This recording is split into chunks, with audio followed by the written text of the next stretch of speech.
The men's rights movement has been called reactionary. It's often lumped together with other parts of the manosphere, with people writing it off as a male supremacist gender flip of feminism. But are they right? Or is the men's rights movement something different, a diverse group not so easily defined? We've got a wonderful show tonight, and a lovely group of panelists. Wonderful topics as well. But, you know, we're bringing things back to basics. We've got the wonderful Allison Tiemann, who's here. And, yeah, I am present. Here. I am present. And how are you today, Allison? I'm doing well. I am. I'm working on a new project for Honey Badger Radio, which is going to be some reviews. You guys can look forward to that. I wanted to create some content that's a little bit more geared towards a YouTube audience, because I know that just putting podcasts up is not as much fun. I believe that these podcasts do a lot better on YouTube, or not YouTube, but iTunes than they do on YouTube. But anyway, so I figured I would do something that with a little bit more of a visual appeal that people could actually sit down and watch as opposed to just listen to. And yeah, I'm back. It's like Rachel was saying, this is going to be an interesting topic, talking about how men's rights differs from feminism, potential pitfalls that might make it end up similar to feminism, and stuff like that. Some controversial stuff. I know the actual title of the show is a little bit obscure, Mirror Mirror, but there you go. We like to that's the way we roll. We like to have fun here. Yeah, we like to be mysterious. Mysterious. Okay. I guess we'll also anything else you want to say before I move on to somebody else? No, I'll move on to someone else. I'm done. I'm good. We have as always, we have the wonderful, lovely Hannah Wallen with her gorgeous, gorgeous hair. Thank you, Rachel. I am Hannah Wallen, and I write stuff and publish it everywhere. And I also have a YouTube channel. My blog and my YouTube channel are both called Breaking the Glasses. Blog is breakingtheglasses.blogspot.com. I'm also breaking the glasses on Tumblr, but I never actually post anything. and of course, I just published tonight on the Honey Badger blog. So when you get a chance after the show, take a look. You're dead to us, Hannah. We're not posting Tumblr. No, it's okay. No, I don't post to Tumblr, but Honey Badger Brigade stuff publishes to my Tumblr. Speaking of dead to us, I mean, Karen is obviously gone, so she would be dead to us. I believe that she's dealing with something, possibly some concrete board, but I don't know. So yeah, until she returns, she's dead to us. She's dead to us until she returns later. I think, assuming possibly later. All right, and we've also there she is. Speak of the devil. Oh my God! Speak and shed tears. She was see. I'm a summoner. I didn't know I had the abilities. I didn't know I had the powers. But here we go. I'm a fucking summoner. God, there's two of them now. I summoned. See, there we go. Hi, Karen. Hi. It's not my fault that there's two of me. I logged in and I joined, and then it went, oh snap, something went wrong, and so then I refreshed the page, and now there's two of me. It's okay, it's double the fun, Exactly. It's double the fun. And we also that disappears. So I guess we'll talk to Anna and tell us a little bit about what you do, the things you do. Anna. Hello. Oh, wait, I think I muted her because she was echoing. Just a second. You gotta unmute yourself, Anna. Via Google. Okay, sorry, I did it. Go, yay! I did it. I'm sorry. I did the thing, and then I got muted. Now I'm muted, and we're here talking about what I do, which is nude things and nerdy things and awesome YouTube things, which you should check out my Patreon, which you get advanced viewings of my YouTube things, and you can support more YouTube things through that. And they are Tropes vs. Men things, which is a fun little satire parody, but also relevant discussion and definitions of certain hot topic terms. So you can find me on YouTube at Anna Cherry on Top, and you can find me on Twitter under the same thing, and I just soft launched my new website, so that's exciting. But I will pass on the torch to whoever hasn't talked yet. So yes, yeah. And we're going to pass this over to Karen. Karen, come on, speak to us. Oh my God! Like, why do you make me talk? I just want to hang out. I don't want I to. just want to see you suffer, Karen. That's why. Yeah, obviously, obviously. I'm Karen Strawn, and I have a blog, owningyourshit.blogspot.com, and a channel under my real name or Girl Writes What, and yeah, no, I Allison and Hannah and I started Honey Badger Radio ages ago. Seems like a millennia and a You have an millennium. echo, like you're speaking beyond the grave. I don't know where Or the echo's coming from from because Mount it's not coming Olympus. from me. I got my headphones on. Don't blame me. It's not my fault. Let me see if it's Anna. I bet you it's Anna. It always Couldn't is. me. Okay. Keep going, Karen. Okay, I'm gonna talk and Do you know what the oh, topic is tonight? mirror mirror on the wall. Okay, yeah, but that's just the title. Do you know the topic? Are we exactly like the feminists? Are we just the feminists in reverse? Yeah. Yeah, no, I don't think so. One of the things that Karen. what? We haven't even gotten into the topic thingies yet. All right, fine. It's just introductions. Okay. Well, And I am. I need no introduction, so I don't know why I'm even talking. All right, I am your friendly and loyal host, Rachel Edwards, and I write things, and I'm currently writing a thing, which you will hear about in the future when the thing has been thinged. But until now, you can read what I'm doing right now at naughtynerdist.tumblr.com, and I will go right into the news topics because there's some wonderful topics. Unless there's any objections. Going once. Going twice. I object. No I don't- objections. Shut up. I don't Do it. actually. Do it. I'm just being silly. All right. Here we go. Saving Chase update. The mother of 4-year-old Chase Ryan Nevis Hieronymus has finally been released from prison after being forced to sign paperwork that would allow her son to be circumcised. She signed the consent forms in court, distressed and visibly crying. After years of litigation, the courts and the boy's father have seemingly won. The intactivist group Chase's Guardians still hold out hope. They believe that if they cannot stop the procedure from happening, this case will not only be well documented, but will not be forgotten. Their wish is that such an injustice will never take place again. As for the boy's mother, Heather Hieronymus, she faces up to 5 years in prison if she should violate the custody agreement again. Even so, intactivist groups are urging doctors not to go through with the surgery on the boy, with Georgiane Chaplin, executive director of Intact America, suggesting that this was undeniable coercion. Quote, if anyone finds out the circumstances under which she signed, a doctor would be insane to carry out that surgery, unquote. The procedure has not yet been scheduled as of late, and only time will tell the full weight of this decision by Florida courts. Discussed. This is a malpractice suit waiting to happen. Yes, it really is. This kid obviously he's already said he doesn't want this. The mother has said that she doesn't want it. There's reasons why she doesn't want it that are completely valid. When he gets old enough to file a lawsuit, he may be not only well within his rights, but chomping at the bit, especially being old enough to remember the procedure, or at least the before and after if they put him under for it. It's insane for any doctor to subject themselves to this vulnerability, even if they are so cold and so callous as to not care about the patient's welfare. They've got to at least care about their own. Absolutely. And the really disturbing thing is they have pictures of her visibly upset and having to being coerced into signing the paperwork that would release him to his father's custody to have this done. And I think that was the plea deal that would get her out of prison. They would not. They let her out afterwards, but she was just very visibly upset.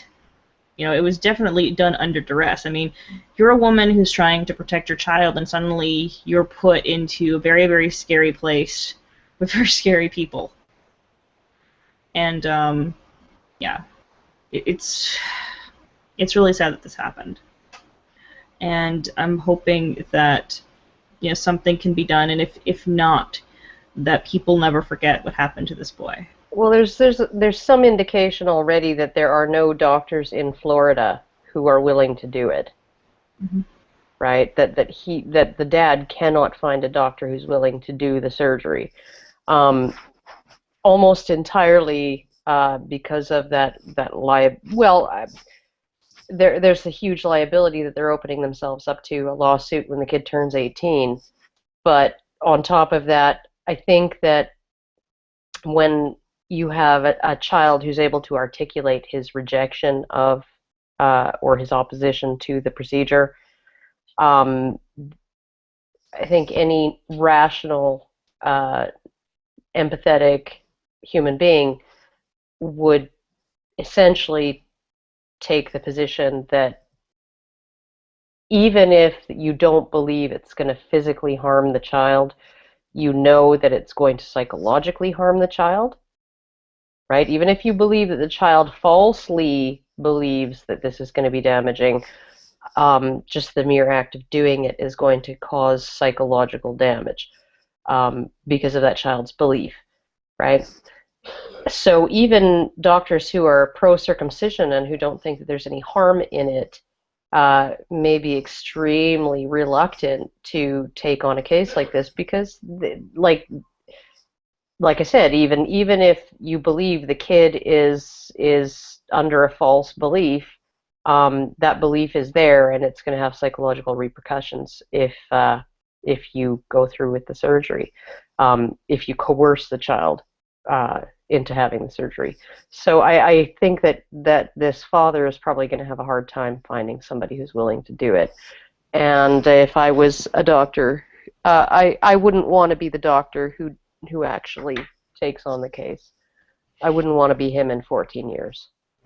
Yeah, I also think that Florida intactivists and Florida MRAs really do need to follow through on this when campaign season comes around. If this is not an appointed judge, then they need to campaign against the judge's reelection. If he is an appointed judge, they should look into campaigning for his removal and campaigning against the reelection of whoever did appoint him, because this is a bad judge. Well, I mean, judges routinely throw out prenuptial agreements, right? Yeah, They routinely throw them out. Even if they were agreed to with no duress whatsoever, it just happened that there was a decision, a contract that was signed, and then circumstances changed. Maybe the guy came into a bunch of money. Maybe he invented something, or he patented something, or whatever, right? And now he's rich, and the woman wants more when they split up, right? And the judge will just throw it out. Or the judge will say, well, she was 19 when she signed this, and that's just too young, right? And she was naive. She wasn't coerced, but she was naive. So, essentially, or this prenuptial agreement doesn't take into account the best interests of the children. So the fact that a judge can completely throw out on his own discretion an agreement that was signed between two people in cases where it means that the woman would lose out on money if that agreement was upheld, right? She would lose money, she would lose property. The fact that a judge would not be able to countenance that this contract is similar, right? That it did not take into account the best interests of the child. It did not take into account the naivety of the people signing it. That in this particular case, the contract would be upheld by a court. I think that's complete bullshit, given the many, many, many prenuptial agreement precedents to date. Well, and there's also, this isn't just a marriage issue and a parenting issue, it's a medical case issue too. This is very serious. And as I said this the last time that we talked about it. we've taken, by having a ruling like this, we have taken the state's power to force unwanted medical treatment on individual citizens from a requirement that there be a genuinely compelling reason, like a life-saving necessity for an individual who was not competent to make their own decisions. Not just, it's healthy for them because I think so, or there's proved but marginal health benefits or anything like that, but this person will die without this treatment. Or, without this treatment, this person is a danger to the people around him, in the case of psychiatric medicine, or in the case of essentially a psychiatric incarceration, where they put you in an institution. And these are things that have been very strictly guarded in the past.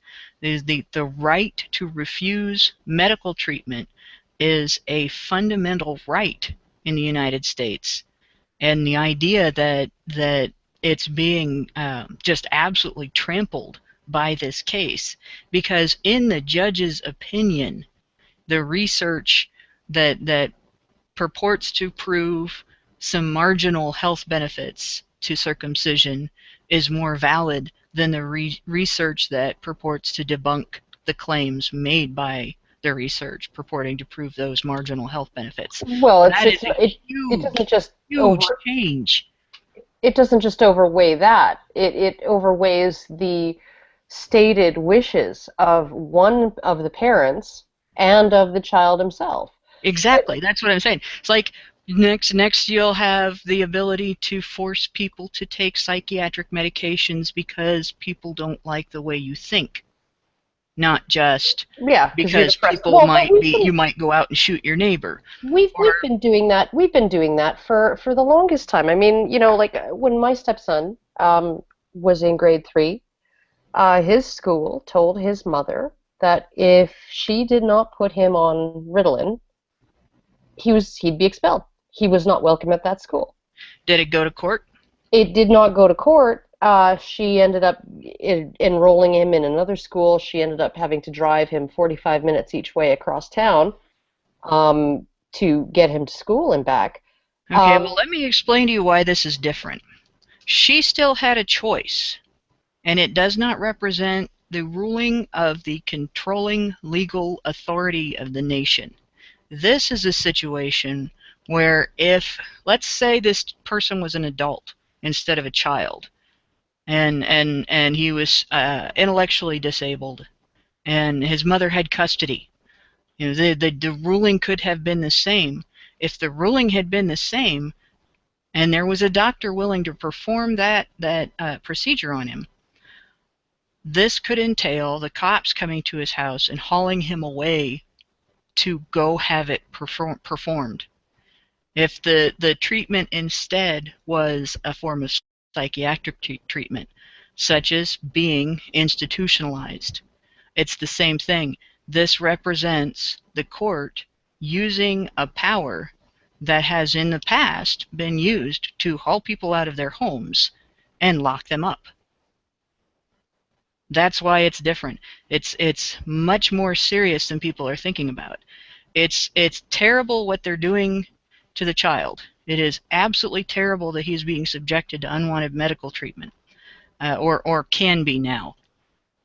But it is equally terrible the precedent that this has just set. And I sincerely hope, even though it would mean another terrible dispute, I sincerely hope that a case comes along and smashes this ruling, because it's very dangerous. Okay, guys. All right. I think we better. I think I was just about to step in. the same brainwave at the same time. Our minds are becoming one, Allison. You That will is become. frightening. You will be assimilated. Do we need board We'll be music like- for that? No, I think it'd be more like intensive heat there, Hannah. Shh. Allison, just accept it. Excuse me. Wow, wow. I'll be gentle. But yes. Next topic. Oh gosh, this is interesting. Man-spreading arrest. In one of the most arguably unneeded acts of police intervention, 2 men were arrested for man-spreading in the New York City metro. So while those officers could have been doing any number of important work elsewhere, instead they were arresting men for sitting with their legs spread apart on a train after midnight. Meaning that in this Orwellian nightmare that is the first world, New York City police officers seem more interested in arresting people for spreading their legs in a mostly empty train than handling the spike in homicides within the city. But then this is the same system that thinks it's okay to make women firefighters when they can't even pass the most basic requirements. It's also the same system that helped Hollaback develop their phone app, the same organization that believes women being complimented on a train equates to assault. An app which serves as nothing more than public shaming for microaggressions. They say this is a space issue. But how can that be when you're on a mostly empty train car? Yeah, let's just enforce feminism because, policing minority men who are just sitting somewhere is far more important than dealing with actual crime. Also, let's ignore the great number of minority men who get arrested all the time for minor transgressions like loitering, public urination, or just being out after dark. Priorities, people. Discuss. Just the man-spreading incident. That's Okay. you nailed it on the head with the whole rather focus their energies on manspreading than fighting crime. And update. I mean, I remember back when Hollaback was a thing, and as soon as that happened, the next step was the integration of the police force in their movement, and so it was already the whole spectacle was already looking shady from that point, because it's like, okay, so you stage this 10 hours walking and then take people complimenting you and saying what a beautiful day and whatever else, and then you start integrating police force into this, and you're making this into a movement that is incorporating the police. This is interesting, and I would actually really like some of the coverage of the Hollaback incident from the news sources. I think the Young Turks actually in this case mentioned the fact, or maybe it wasn't the Young Turks, maybe it was somebody even more mainstream like mainstream media like NBC and some of them, that were mentioning that it is a publicity stunt. Therefore, we don't know what was edited, what was added, what was cut out. And so I was glad that they were being skeptical about it back then. But now we see that it is very much a way to divert police force from real problems, from trouble that they could actually potentially help with, to tying up their resources with something as ridiculous as manspreading, which, on another note, somebody was arrested for sitting with their legs open. Are you kidding me? Is this real life? Are we in the land of the free, America? Or is it just fantasy? Seriously, Caught are in a you landslide? No escape never ending from this reality. misandry? I mean, seriously, it's quite bizarre that we are talking about a man getting arrested for sitting with his legs open.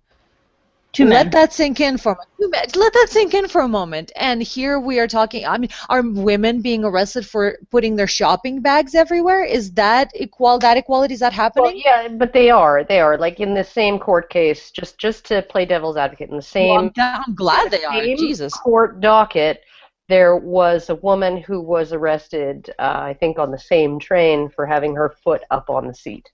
At least it's equal in that sense, but I mean, what it seems like, obviously a step removed from a gender discussion, because clearly both genders are being equally discriminated against. This seems to be a strangely bizarre, I don't want to throw around the word fascist, but like, what word would you use for somebody who is policing the way you are behaving in public with the government police force? I mean, what are we? What is this? Is it really equal to say someone actually putting their foot up on the seat is the same as telling somebody how far apart they can have their knees? Yeah, that is a good point. Playing devil's advocate, I would say that in both cases, if it's a question of comfort, well, this person spreads themselves in space this way to be comfortable, the other person spread themselves that way. Maybe they have a bad back, maybe they had a bad leg, who the fuck knows, you know. Yeah, but the difference is that you can actually do damage to the property of the transit by putting your feet on it. That is true as well. Your feet have dirt on them that you're getting on the seat, whereas putting your knees a distance apart doesn't cause Okay, that problem. but then we Take up the then we seat. would have to police people who would enjoy, which some people do that in restaurants even. They cannot sit on the chair itself. They have to actually tuck their legs under them. So once again, we're talking about people introducing feet that are on the ground to the seats. So should we be banning that as well? I mean, how far do we go to have police force interfering with how we're behaving in Well, public? you Well, know, the That's my question isn't question. whether or not we should ban it. The question is whether or not it represents more or less of an equal behavior to simply not having your knees touching. well, I think I Basically, think basically it's saying Guys, that one represents just an ordinary sitting position. Yes, it's a point well made, Hannah. And I would like to see women being treated the same way for having shopping bags, for instance. That would be a more equal representation, if that. So you definitely have a point. Okay, just watch the crosstalk, you guys. But what I did want to add to this is the particularly interesting thing about this is that this was the whole idea and the whole policy. What they've been saying is that it is about space. So you're taking up space when somebody else might need to be able to sit. At least that's what they're saying. In a crowded car. This was not a crowded car. This was after midnight. Okay? After midnight. This was not a time when there was a crowded car or whether anybody was having a real problem. This is just completely ridiculous. I mean, Oh, even well, by their own standards, it's we fucking we saw this ridiculous. with the Tom Hanks picture, right? The Tom Yes. Hanks shaming picture. You know, he's like there are 14 Yeah. empty seats on the fucking train. So I put my ankle on my knee, and crossed my legs in a way that spreads me out laterally. But essentially, what this is, lateral spreading. what this Lateral spreading. seems to be, okay, is it seems to be an issue not so much with at least the arrests, not so much with the like specifically being a gender thing. Like they're not specifically going after man spreaders. They are going after people who put their stuff on the seats and who. But what they're doing, from what I read, is they're going in during times when the subway is not full, right? And the reason why is because people are actually taking up more than one seat during those times, and so it's easy pickings. You just go into the car and you Is it an have arrest? 3-4 people, right? Or is it a fee? Do they have No, to it's pay a a quota fee? thing. It's Is it a a ticket? fine. It's a quota. There we go. There we It's a go. quota. Yeah, actually, Mad Cat wrote about this. I can read what he wrote very briefly. What he wrote about that specific aspect of it. He says again, why did they get arrested for something that is not a law that didn't inconvenience anyone? Because the police can. It appears that police can arrest anyone for any reason without probable cause to do so for things that are not even a crime. This sounds like a bad cop show, but this is actually going on.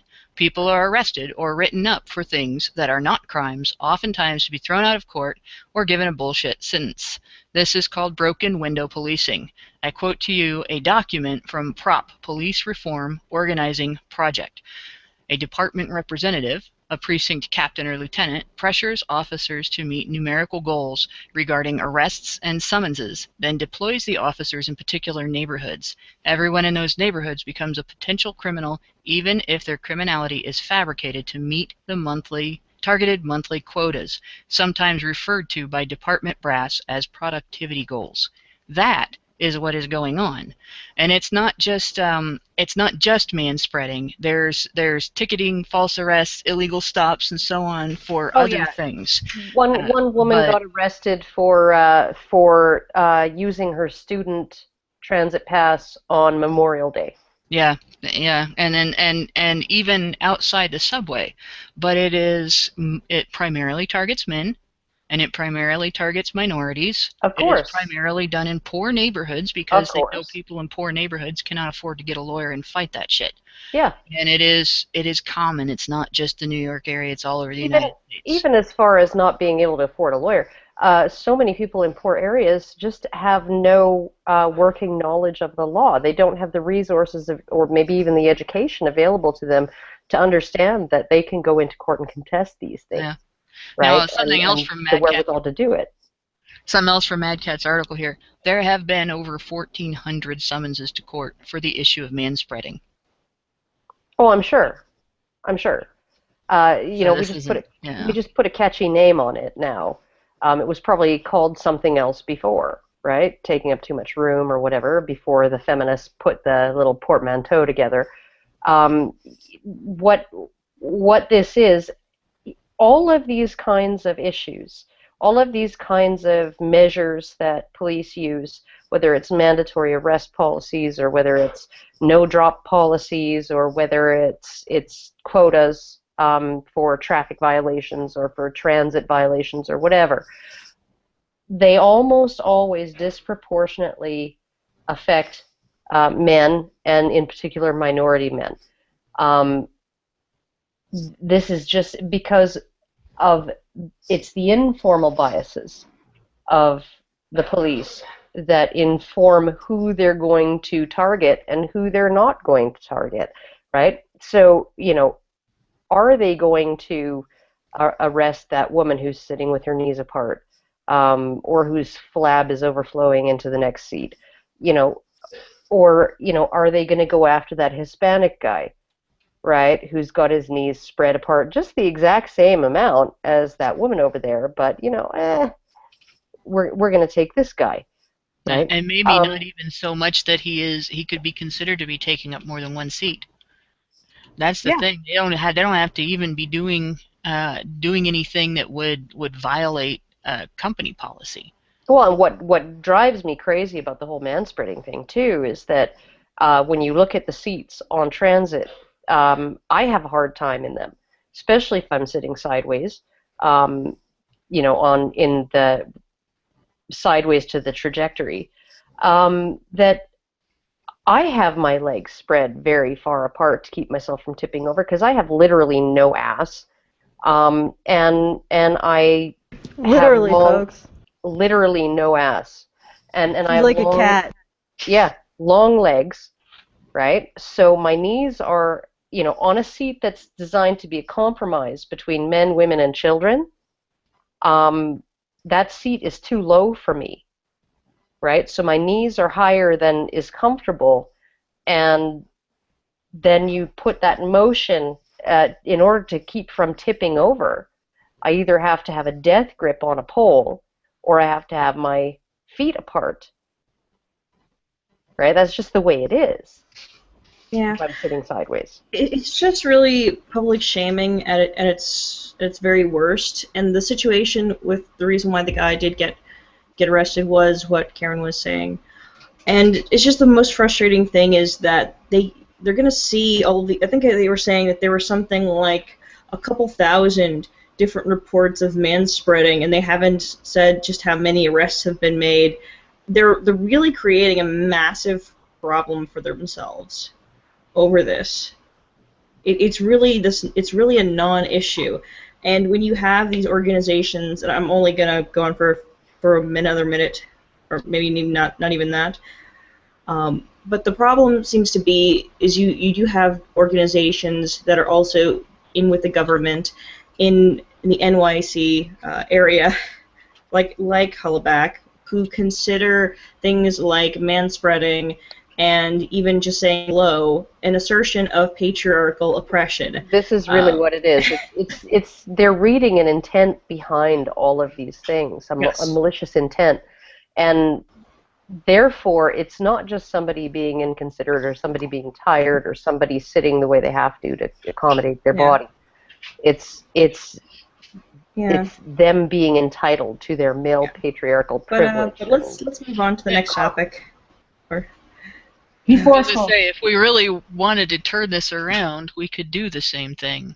You know, maybe there's malicious intent behind the controversy in the first place, and it's about control.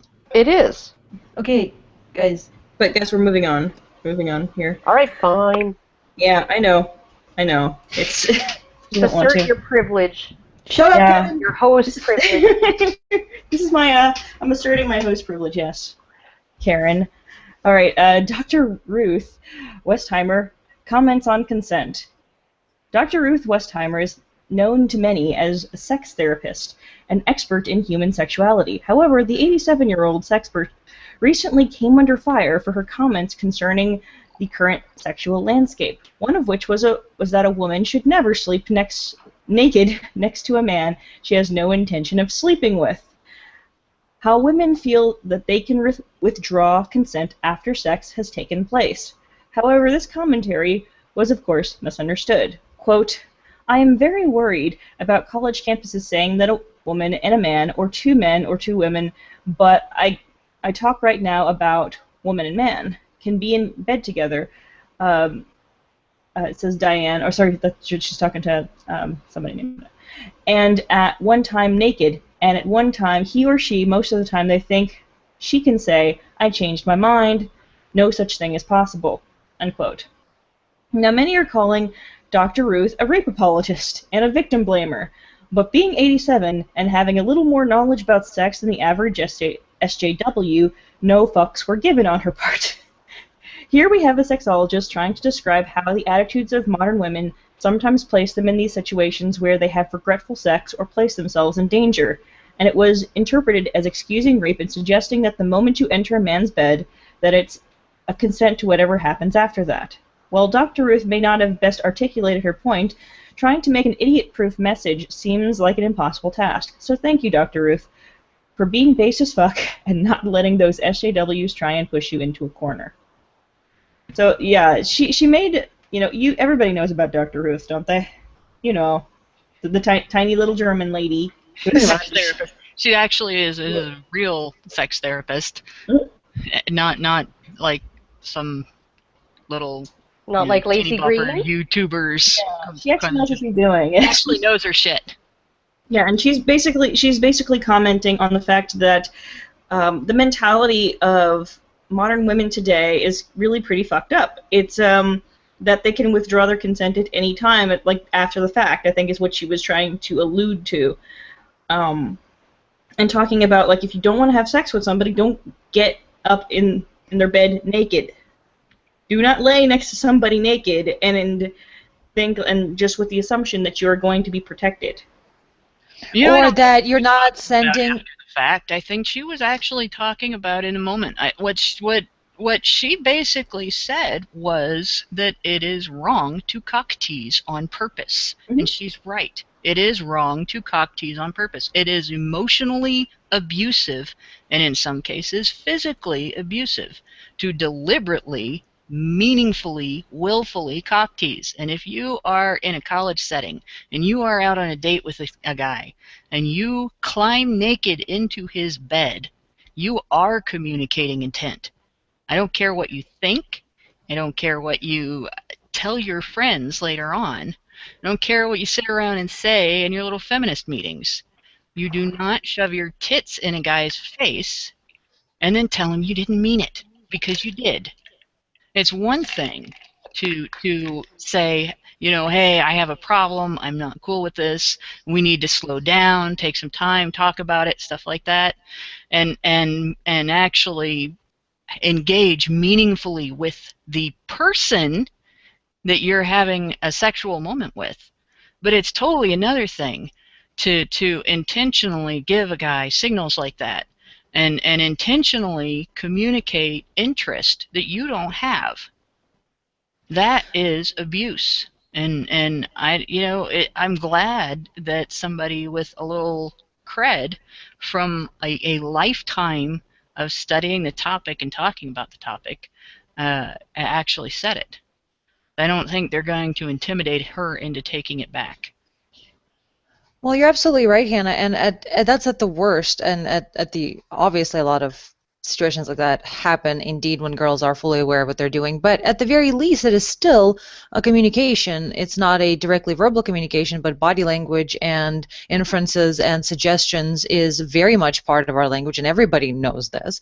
Everybody, especially women, who can just change the tone of a sentence and something can go from a compliment to a insult.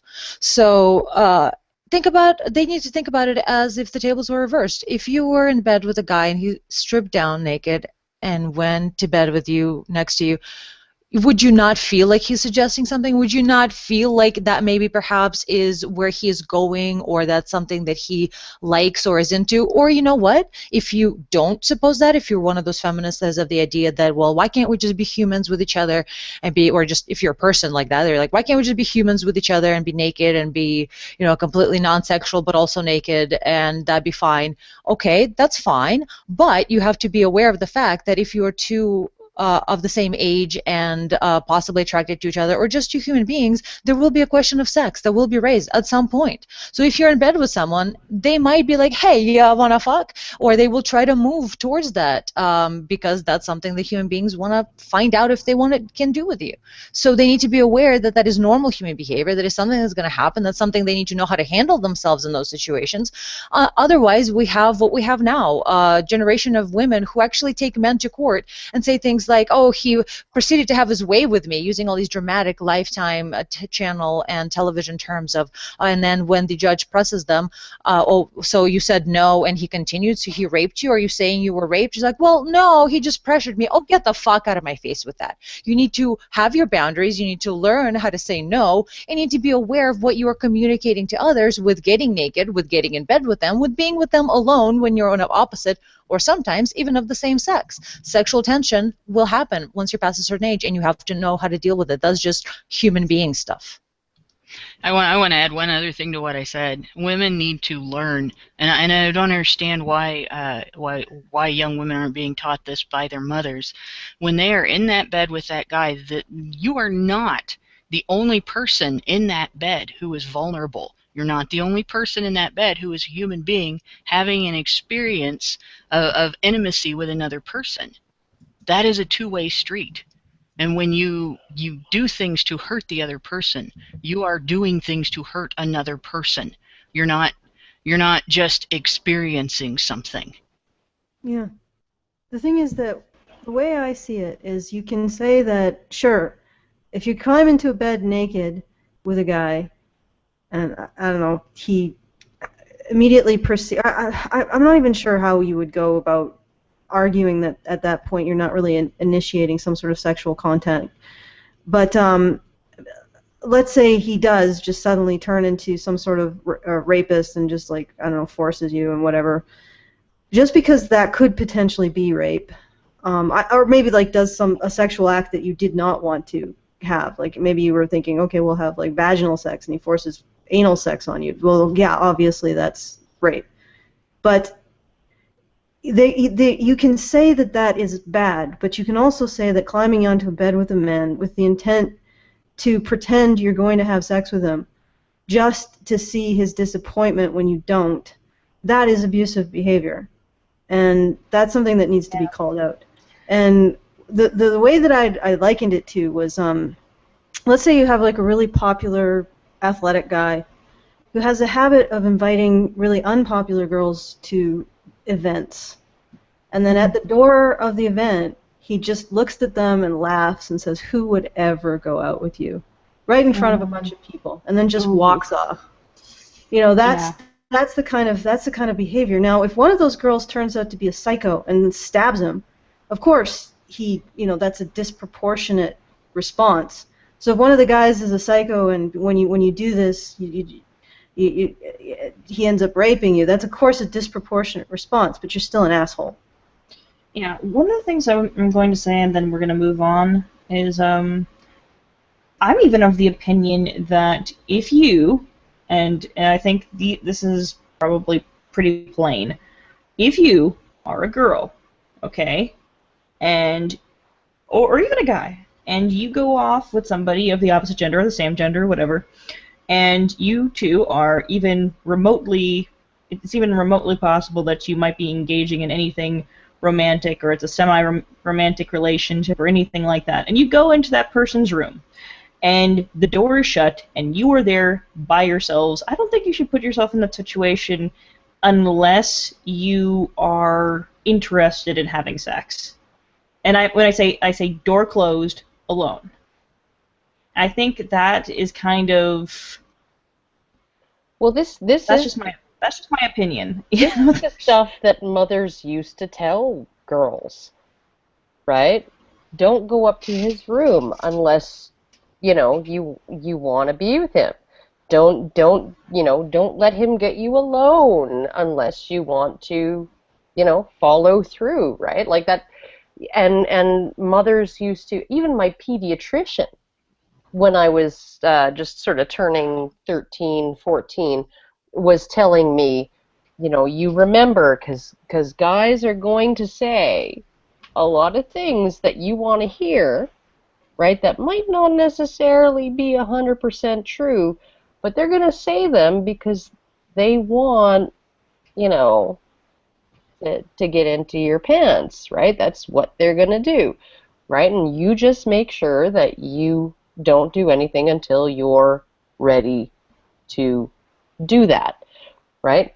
So, I mean, like, these were conversations that mothers and fathers and doctors were having with young women probably for millennia, right? I mean, there were rules in the Victorian era.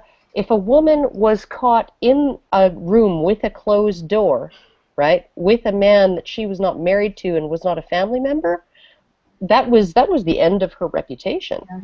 Right? Right. And it's because she was implicitly agreeing. All right, to we're do getting stuff. into history now, but the gist is that guys will make the same false promises sometimes for sex that girls make to get into a guy's bank account. Yes. And frankly, communication, real honest to God communication. And I'm not talking about the enthusiastic consent standard. I'm talking about being blunt when you don't want something too. Because the enthusiastic consent standard is bullshit.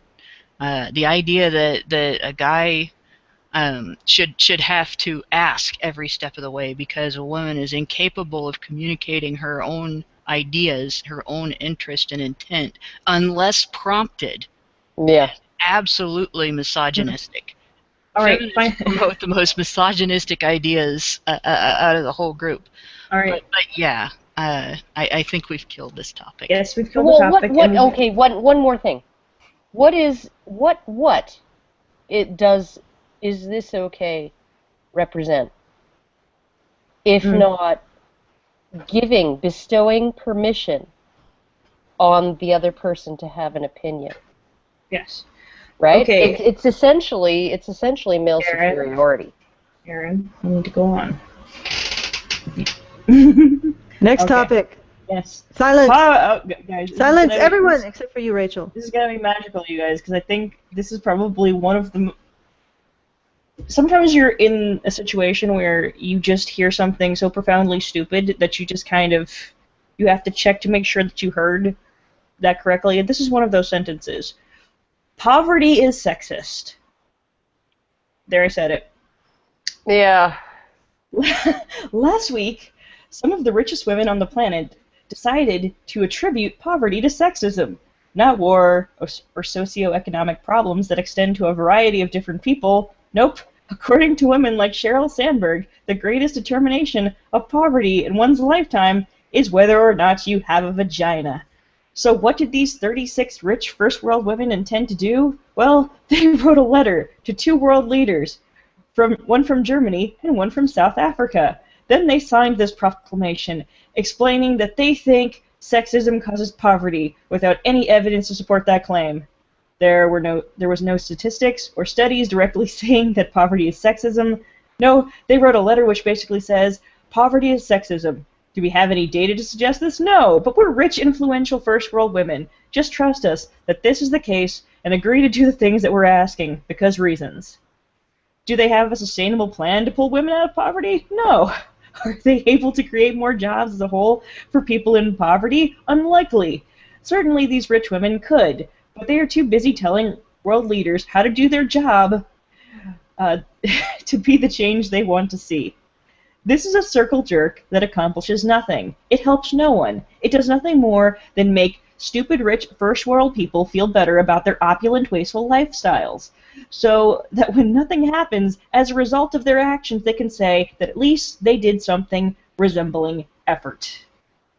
Discuss. Why does this make me think of the movie Clueless? Oh God! Oh Jesus! Yeah, Mr. World Leader Person. I am so totally incensed right now because I found out that some of the poor people of the world are women, and that is like totally wrong. And we should not allow it to happen. And let's not worry about all of the homeless men in the world and the fact that most of the world's homeless are men. No, it's women that are the most important, and you just can't understand. So get your radical asses in gear and do something about it. But I don't have any ideas. Well, okay, but it is arguably the case that women are vulnerable, uniquely vulnerable to poverty because women have children, right? But what makes those women vulnerable to poverty is that they do not have viable, economically productive male partners, right? Because when you're 9 months pregnant and when you got like a baby attached to your boob for a year, right? You're just not going to be able to cut it in the rat race, right? That's when you need a male partner, right? Who's capable of who hasn't been crippled by economic policy, who hasn't been denied freaking food aid and medical aid because hey, we're only going to distribute provisions and medicine to women in Haiti.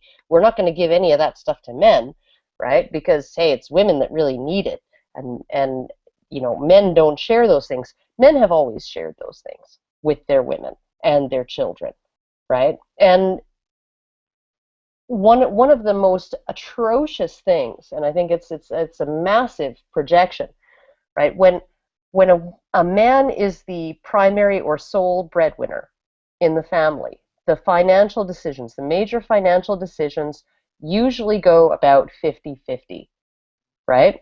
That's typical. It's the average male breadwinner household, right? When women are the sole breadwinner or the primary breadwinner, she hogs 80% of the say over financial decisions to herself, right? The man only gets 20% of a say. Okay, Karen? And this is what this is. It's a complete projection. It's a complete reversal. What they are doing is they're saying that men if you enrich men, they will not share with their women, when it's the exact opposite. If you enrich women, they will not share with their men. They won't. Yep. In fact, if you look at the statistics on famine, men fare the worst relative to women. They're far more likely to die. So in Haiti, when they decided to preferentially give aid to women, they were basically damning men to death. Yes. And more men. And that's sick. It's freaking disturbing that they would do this. And that they would just classify men as being expendable. Particularly since, as you were saying, it doesn't help women either, because after the disaster is over and men are dead, they're the ones that help rebuild, do a lot of the work of rebuilding, and also they're the ones, as you said, who make sure that women don't fall into poverty when they get pregnant and have children.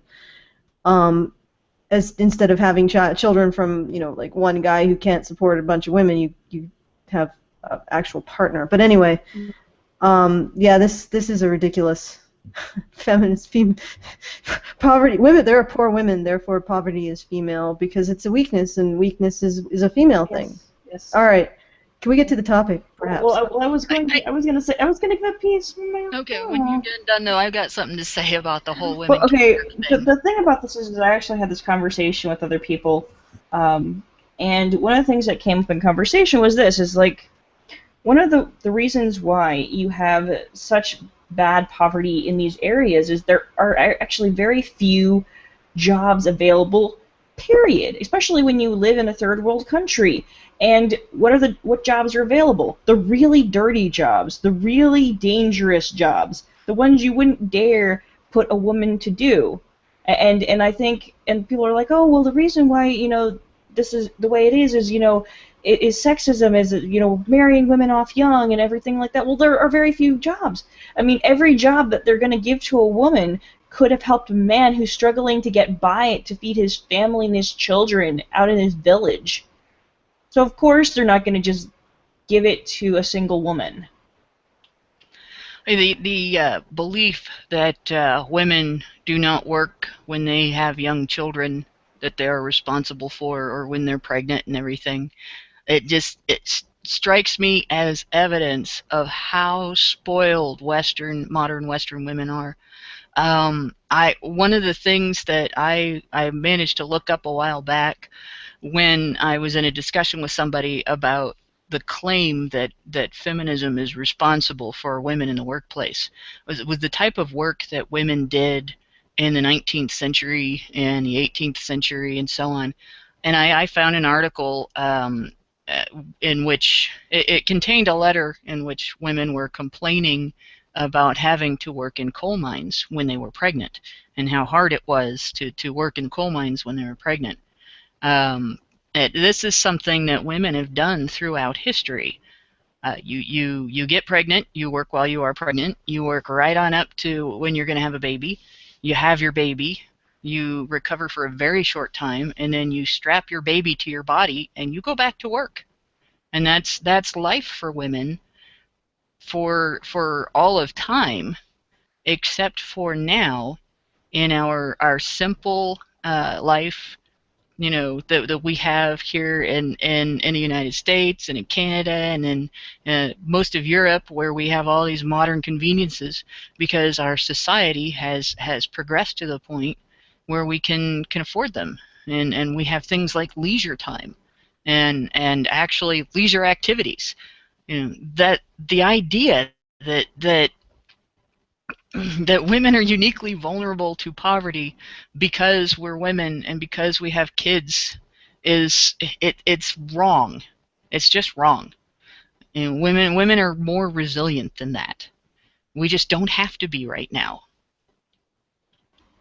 Absolutely. So now we're going to move into our final topic, the main topic. And I think it's best summed up by the assertion that often people will say, that men's rights activists are basically a gender flip of feminism.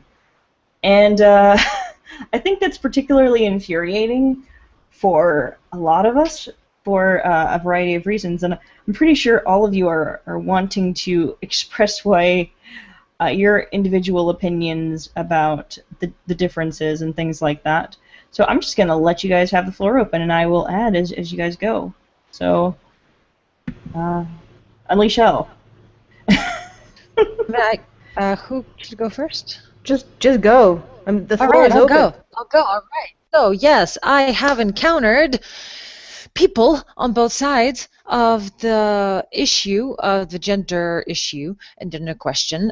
So both in the feminist camp as well as in the specifically MGTOW camp, I've seen very sex-shaming, sex-negative people that are very hurtful, and I don't like them.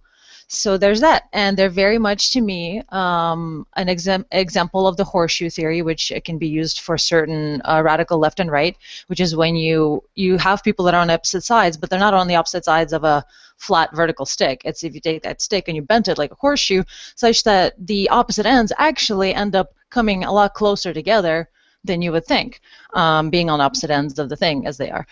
So in that sense, I've also seen some people in some other subgroups of both movements to take up specifically the debate tactic and a shaming tactic and a very feminist-like, I don't even know if it's a feminist or just a shitty human being behavior of jumping to semantics and not really addressing the issue and being very ad hominem attacky and using some arguments that are like, oh, you're telling me to just, shut up and take it? We have been oppressed. And it's like, well, you like, if I did not know which side was speaking, I couldn't tell based on the words alone, and it's some of that inflammatory, aggressive, and not constructive, trivial kind of drivel that you see sometimes in some small groups of some small groups of the men's rights movement,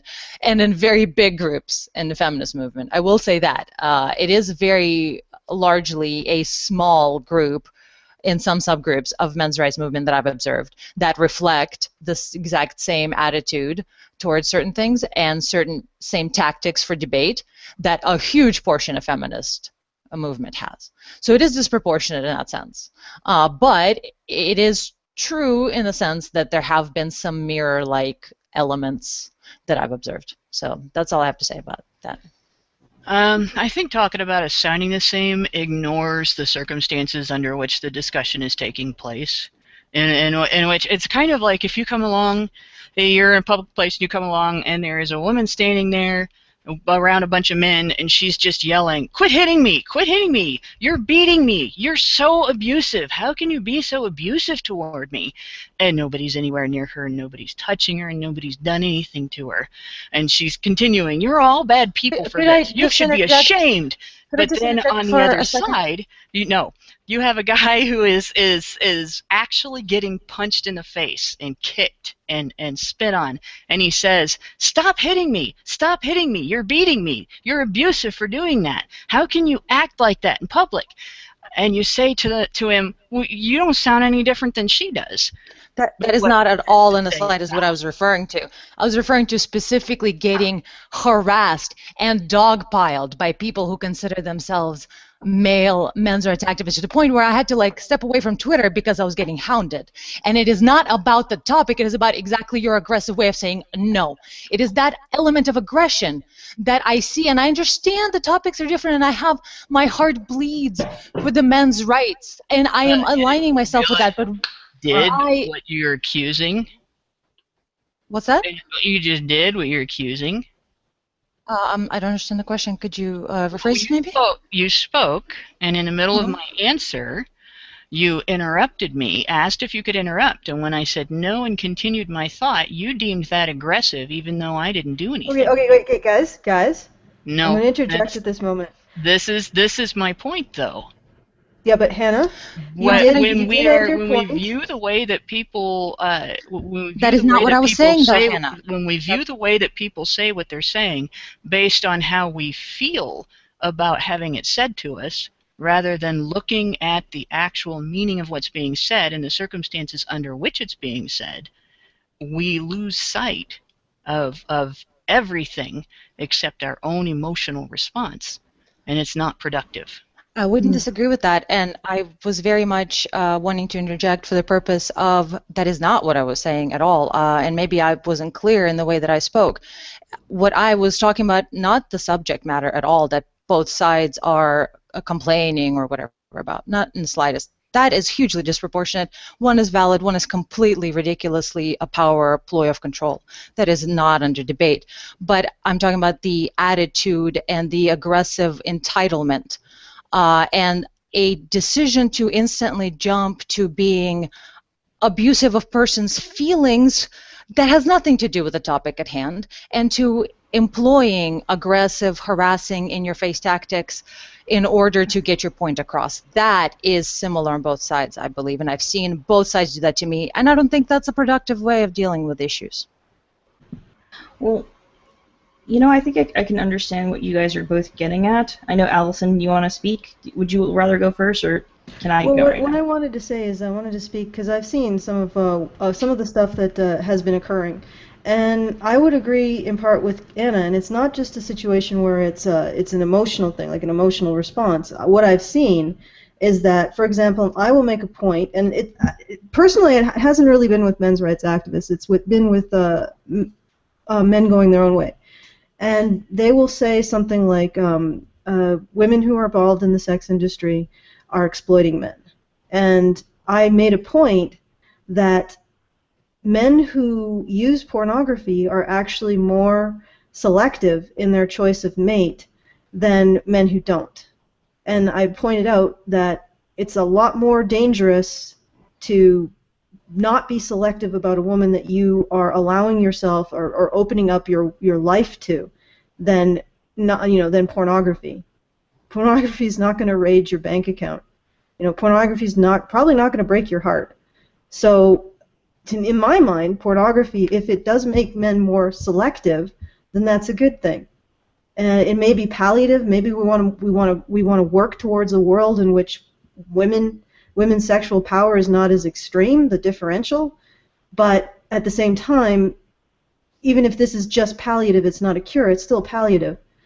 And the response was to simply attack me personally, not a logical response to argue with my point, but a personal response to attack me personally as a gynocentrist, as somebody who wanted to oppress men, et cetera, et cetera, et cetera. And so I can see Anna's point, because sometimes the response is not rational.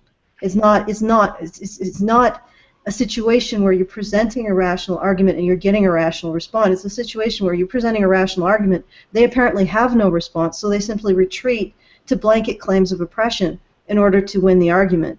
And that is very dangerous.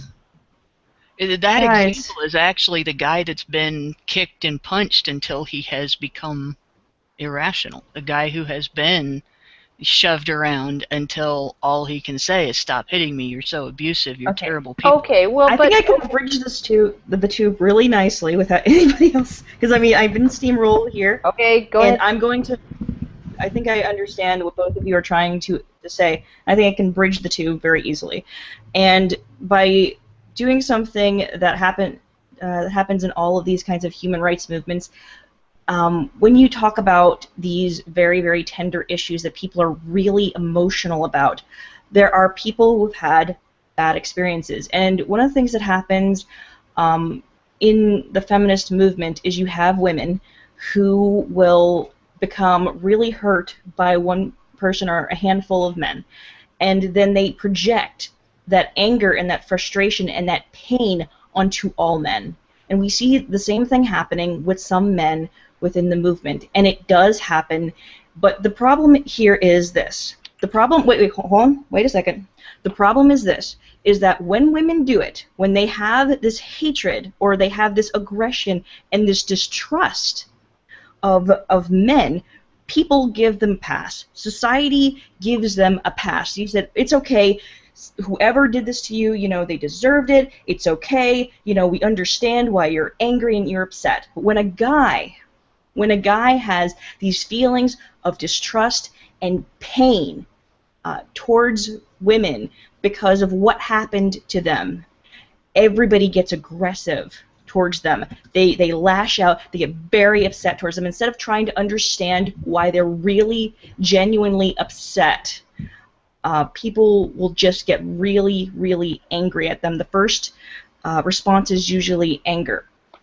And sometimes there's no way you can really, sometimes people can be inconsolable in these positions because they have such a deep, indescribable pain over what happened that there's no way that you can logically get them to calm down. And in some instances, instead of helping people to understand that not everybody is like this and that it's okay to open up to certain people, what happens in some instances is it just escalates. And I think people can probably speak to what I'm trying to describe here. Well, what I find, you know, yes, there is this situation with feminists, and there is this situation with some MRAs, some MGTOWs, where they are tempted to make the personal the political. I don't know that it's so much a mantra of the movement on our side as it is, it's their slogan on the feminist side, make the personal the political. So if my dad was a shit, all men are shit, right? But one of the things that I found hilarious, just, you know, as far as women getting a pass for this, women getting understanding and compassion when they act out in these ways, and men absolutely not.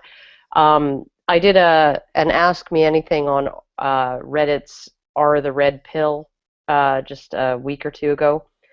And one of the comments that I made there in response to a question was that most men who rape women are damaged, right? They're highly damaged people, and in most cases they were damaged by women, right? And David Futrell grabbed that comment among some others, and he just basically did a post saying, look at all this horrible stuff that she said I'm not going to argue against any of it. I'm not going to actually provide counter evidence. I'm just going to hold it up and go, this is disgusting, right? But there was also a post in a subreddit called the Blue Pill, which is sort of like the, the Against Men's Rights subreddit dedicated to the Red Pill subreddit, right? And their assumption, as far as what I meant when I said that, was that these men were damaged by women not being willing to have sex with them, right? That the only possible thing I could mean by that was that these women were refusing to have sex with men, these men, and therefore these men became damaged by that rejection and then went on to rape women. When in reality, I didn't actually explicitly state it in the comment that I made, in reality, 60 to 80% of men who rape women pathologically, so not just like the odd accidental rapist that you might get, or a statutory rapist, but men who actually go out and they want to hurt women, and they hurt multiple women, they rape multiple women, right? 60 to 80% of them were heterosexually abused by women during their childhood or adolescence. They were preyed on by female pedophiles and female sexual predators during their formative years, right? That's what I meant by, but these people, they have so little compassion for men. When you say a man is damaged and damaged by a woman, and that's why he compulsively goes out and rapes women, right? That their first assumption, right, is that his damage is his own fault. It's the fault of his own entitlement. It's the fault of him expecting things that he doesn't deserve, or that nobody has any obligation to give him, and so he was rejected. Women wouldn't have sex with him. That's what did it. No, it couldn't possibly fucking be that a woman, at some point in his life, actually violated him. That's how lacking in compassion these people are, right? So even if men wanted to en masse make the personal the political, I don't think anybody would stand for it. Not in this context. No, and the whole thing about the personal being political in feminism, that is actually the basis for feminist theory, really. Yeah. The patriarchy theory is a belief that men for all time have dominated women for all time. I mean, it is the most sexist conspiracy theory that has ever existed. And it is not a few angry feminists who hate men because men did bad things to them. It is the entire movement's basis. And rape culture theory is the same. It's based on the bigoted bigoted bias in the research of one woman who decided to exclude victims of female perpetrators and alter her questioning so that she could get more people to give yes answers to her questions, to get higher rape statistics, and accuse more men anonymously by default, a greater percentage by default. And this is an institutionalized hatred. It might not be in and of itself government institutionalized hatred, but they have worked and agitated to make it government institutionalized hatred, and to an extent they've had some very serious and somewhat dangerous success. Whereas on the other side, here we have the MGTOWs that you guys are talking about, who are responding to circumstances that have affected their lives by becoming essentially pincushions. And maybe they do take things too personally and make things too personal in discussion. But it goes right back to that situation. On one side, you have the chick yelling and screaming, "Stop hitting me," whether she's being hit or not. And on the other side, you have the guy who has been kicked around. More than that, Or not the you person have the woman who says, "Stop hitting me," and people are going to jump to her help, to her And assistance. she's hitting the guy also, though. We have to admit that she's saying, "Stop hitting me," and hitting him back as retribution for something he didn't even do. Yeah. Yeah. So in And fact, she's beating that's up a on common him. case as well. But my point is that it goes right back to what I said in the beginning of this. You have to take into account the fact that the circumstances do mitigate between the two to make them not identical. And so we are not seeing a mirror of feminism in that MGTOW behavior. We're seeing a dysfunctional response, maybe, or even a rational response, but it manifests in a dysfunctional way. It's not like, I don't want to call it a form of post-traumatic stress disorder, but it's very similar to the way people with post-traumatic stress disorder will respond to circumstances that are similar to the trauma they experienced, in a way like that they would defend against that trauma, even though those circumstances don't necessarily provide the same threat. Like not being able to sit with your back to a window. Except in this case, it's not being able to make your heart or your life vulnerable to a woman, or your heart or your ego vulnerable to a woman being right, or a woman's opinion trumping your opinion, or being convinced that your idea wasn't complete. Okay, but at the same time, if you indulge a destructive behavior, and a behavior that is a result of pain, and if you allow it to perpetuate, you don't do anyone any favors. So No, at what I'm not point? suggesting indulge it. I'm suggesting that it is not productive or accurate to say that it is the same as feminists. Okay, in this instance, what we're talking about is a situation where people have become so angry that they have ceased to even engage with other people on a logical level or accept contradictions that do not support their anger. And also, let's face the fact that there are feminists on Twitter who have been harassed, and there are people who go and daily message them and do harass them, so it does become personal to the point where they are feeling the pushback on a personal level. Not saying that that excuses their behavior either, but there is a human element on both sides that seems to be violated for the greater good of the ideology, and that's kind of where I feel like there are similarities in the movements, if I were to clarify my point. Well, I think basically what Okay, you're saying is guys, that people are guys, people. I'm gonna fight for my ground here, because I did have my name in the queue. All right. I don't get to talk much, Kevin. Fine. All right. Okay, so what I wanted to say is that when you have that kind of a dysfunctional behavior, at what point do you allow people to have their anger, and at what point do you say you are actually creating a construct that just perpetuates anger? Because it's totally legitimate to be angry about the legal disenfranchisement of men in this society.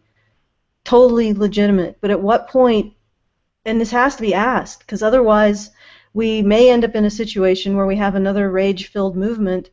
I think there's other social forces that might prevent that, but that doesn't allow any input in, and simply is supporting its own anger and its own desire to destroy. But here's where I'm seeing a lot of these problems happen, is that a movement will get addicted to its own rage towards some injustice, but in the process of getting addicted to its rage towards that injustice and getting addicted to feeling like that, to identifying as in terms of fighting that injustice, they will tie their identities to that, and then in the process of tying their identities to that fight, they tie their survival instinct to perpetuating the thing they fight. Yes. Because they become identified with the fight. And that's something that I see happening with a lot of different movements. And all of them. Yeah, all of them. And for me, that's the real question, because I see this happening throughout all of human history. We get identified with defeating a so-called evil, and then we end up perpetuating it in order to keep defeating it. And so, so when we talk about whether or not men's rights activists are like feminists, I think part of what we should look at is how to prevent that from happening. How do we approach these issues in a way that prevents us from becoming Ahab, you know, and tying our identities to and our sense of survival to fighting these issues. And I've been struggling with this concept myself, and I guess I went on a bit of a walkabout. I noticed that the viewers noticed of my absence, but that was part of it, just struggling with the issue of how do you create a healthy movement, or how do you create a healthy direction towards you want to address the problems, but how do you address them without identifying with fighting them? And that's something that's why I wanted to talk about this issue, to just sort of open the floor about how not just how we're different, but how we can stay different.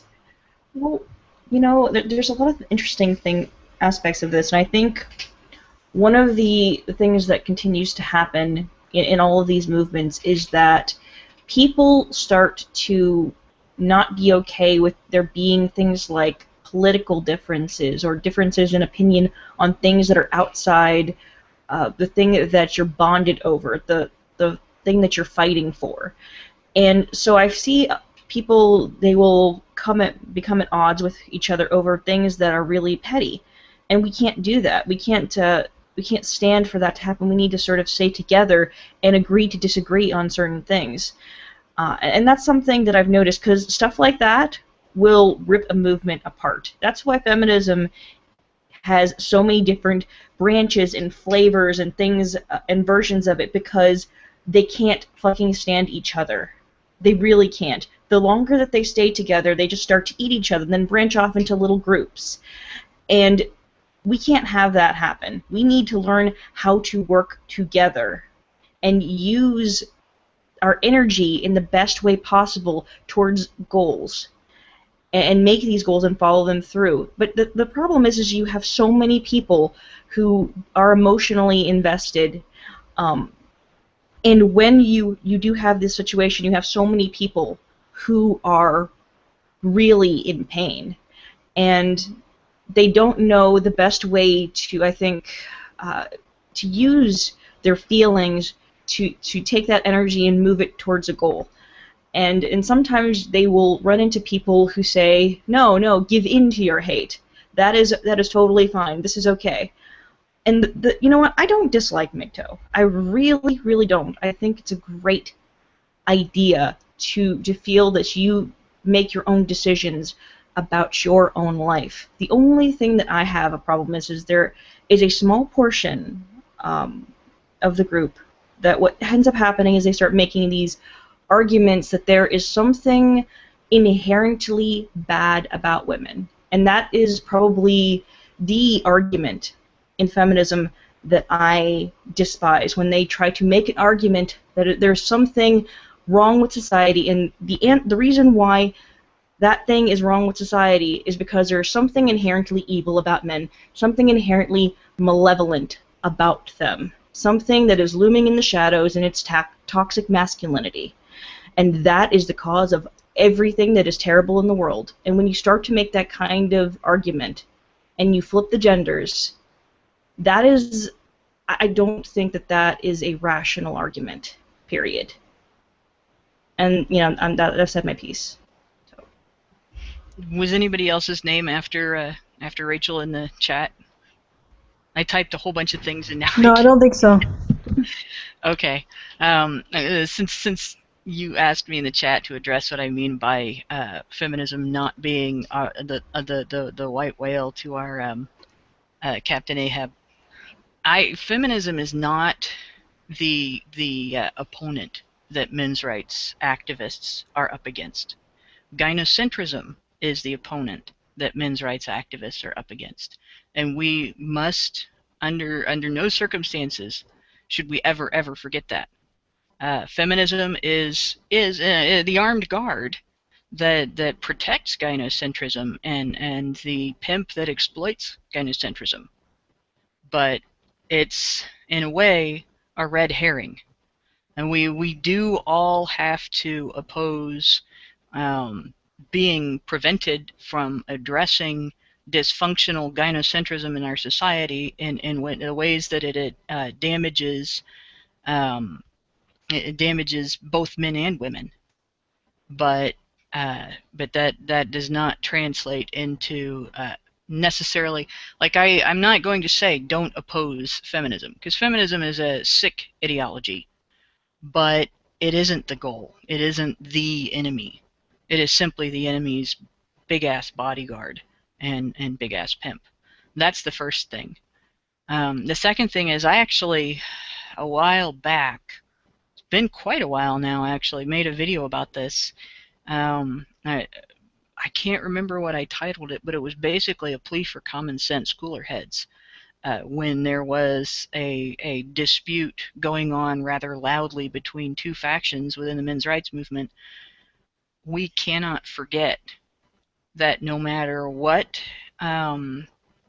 we come up against superficially, like when we talk about the issue of circumcision, we're not talking about just the medical procedure itself. We're talking about the right to bodily autonomy and the right to body integrity. And it is related to the right to recourse if you have been raped. It is related to the right to decide for yourself how much money you're going to earn and how you're going to spend it, and whether or not you want to be a father and whether or not you want to financially support a child. These are all things that are interconnected, and they're all traceable back to the understanding that humanity includes both women and men, boys and girls, and all of the various permutations of transgender or anything that you want to identify yourself as. All identities that exist in humanity are still human. And the idea that we exist to promote as a movement is that human rights apply equally to everyone, and that the laws should not discriminate against anyone on the basis of their gender, their sex, their religion, their race. None of those things should be a reason why it is acceptable to pass any kind of law or create any kind of policy that infringes upon somebody's human rights. And one group's human rights do not negate another group's human rights. If you cannot recognize it for everybody, it might not be a human right. It might be a want or even a need, but it might not be a human right. And if it is, you better find a way to recognize it for everybody. And that's really the simple basis of any human rights movement. If a movement steps away from that, it stops being a human rights movement and becomes an ideology. And so if we want to protect ourselves from that, no matter what else we believe in, whether you're Democrat or Republican or, I don't know, the political parties of other countries, whether you're of a religious nature or a non-religious nature, and whatever various areas of those you're in, doesn't matter your ethnic background, it doesn't matter whatever cultural characteristics you have, always remember that the fight is for equal application of human rights, equal recognition of human rights, and equal protection for human rights under the law. And that's it. Okay, well, one of the reasons why I suggested today's topic was because I wanted to explain, in part, well, I'm not going to speak for men's rights activists, but for my approach to gender and issues and how I believe it's different than feminism and in what way it's different than feminism. First of all, I wanted to use an analogy to something else that was considered political once, astronomy. And I think some of you on the panel might remember this analogy. I don't know if I've told you it. When Galileo proposed or found that the Earth revolves around the sun, his views were considered anti-Catholic, thus political. But astronomy itself isn't political. It's a science. It's a rational approach at looking at the world. It encompasses more data points than are allowed within the religion of the time. But the way that the Pope would have looked at Galileo as being anti-Catholic, when he was nothing of the sort. He was part of something much bigger than the cosmology of the church could encompass. And that's one of the reasons why I resist being an anti-feminist, simply because I think that I am part of a cosmology that's bigger than feminism. Feminism is a one very, very narrow and dogmatic view of how the genders work throughout history. And there is the possibility of looking at the genders as a dynamic system, as something more of looking at it through a scientific, evidence-based perspective that incorporates all data points, not just the ones that support the notion that the sun revolves around the earth, but also the ones that support the notion that the earth revolves around the sun. And also, much even more, like there's so much potential for discovery when you abandon this kind of dogmatic belief in one singular, simple model of the world, of the cosmology. And to me, that's what makes, and men's rights, to me, is a data point within a larger cosmology that can be analyzed, a larger dynamic system that can be analyzed through logic and reasoning. And in that sense, so while men's rights doesn't comprise the cosmos, it is part of it, and it's a component, a body of data points that have been excluded by the church because it doesn't describe the earth revolving or the sun revolving around the earth. So they've excluded this data, and by including it, you get a greater cosmology. But the idea that the data itself is political is ridiculous. It's not political. What makes it political is because it defies a singular and simplistic model of gender. And it isn't innately political. I don't think that men's rights are as innately political in the way feminism is, simply because feminism is a model that excludes the data points that men's rights represents. And in my opinion, my approach that I'm coming from, is to look at the entire cosmology. And there are other data points that exist outside of men's rights. And there are definitely data points that exist outside of feminism.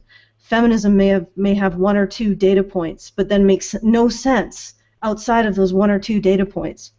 So for me, it's encompassing all of the data points of which men's rights are a subset to create a cosmology that has is no more political than astronomy is, and is no more really defined in relation to feminism as astronomy was defined in relation to Catholicism.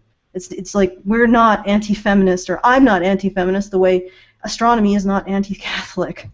It's just we're just in a different dimension entirely, and that's what I wanted to point out. Well, the interesting thing about this is I think that so many people have a real problem because they don't always get to see, I think, what we get to see, being the Badgers and everything like that, and getting to talk with different groups of people who are involved in men's rights. And so they might see some of the people who leave angry comments on YouTube and stuff like that and think that that is the whole of the movement. But the majority of the people that I've seen in the movement thus far have been people who are more egalitarian in nature, and they don't hate women at all. They love women, and but they feel as though that men are deserving of the same rights and privileges that have been given to women. And they think that, right now, the way that the system is, it's not equipped to handle that. And a great disservice has been done to men, and it's not being addressed. And that's usually what I end up seeing. We have people from... I actually describe the men's movement as being almost like an iceberg, where most of what is visible is only a small portion of what is seen. A lot of stuff that happens are a lot of people who are faceless and anonymous because they fear what could happen to them if they should reveal their identities to everyone. And I think what happens with that is it makes it very difficult for people to see that there are a lot of rational people who are among us, and that is I think it's a problem. And I guess that's what I'm trying to say. Well, that reminds me of the lady on the plane, one of the journalists whose name I don't know because she was so afraid of Gamergate, that we talked on the flight back from Edmonton, actually, of all the things. And she, at one point, stopped me. She was like, "So what you're telling me is that moderate men's rights activism and inclusive feminism share a lot of ground in common in terms of human rights, rights for men, for women, equality, sexuality, all of that." And I'm like, yes, we're not like these crazy boogeymen who think that women should literally be chained up in the kitchen making sandwiches. Like, who have you been listening to? We believe in women. We believe in equality of genders in the sense that women can be strong and are strong. Women can be villains. All these things that men can be, women can be. And hey, look, there's a bunch of rights that women like are just showered with, and guys get like none of them. And women are bitching about even more rights. Hey, let's talk about this. That's basically what, to me, men's rights is in a nutshell. Often we But get of lumped in course, with often we get lumped in with PUAs a great deal, and folks like Return of the Kings and Manhood 101 and stuff like that. So it's Oh, well, yeah, of course we do. Hey, though, Karen, Karen, Karen, wait, Karen, wait, Karen, Karen, you're not wait. talking to me. Karen, Karen, Karen, Karen, listen to me, listen to All me. right, shut up, you chicken. Anyhow, you duck. Uh, I was actually wondering if any of you had read a blog post about a company called Gamersgate.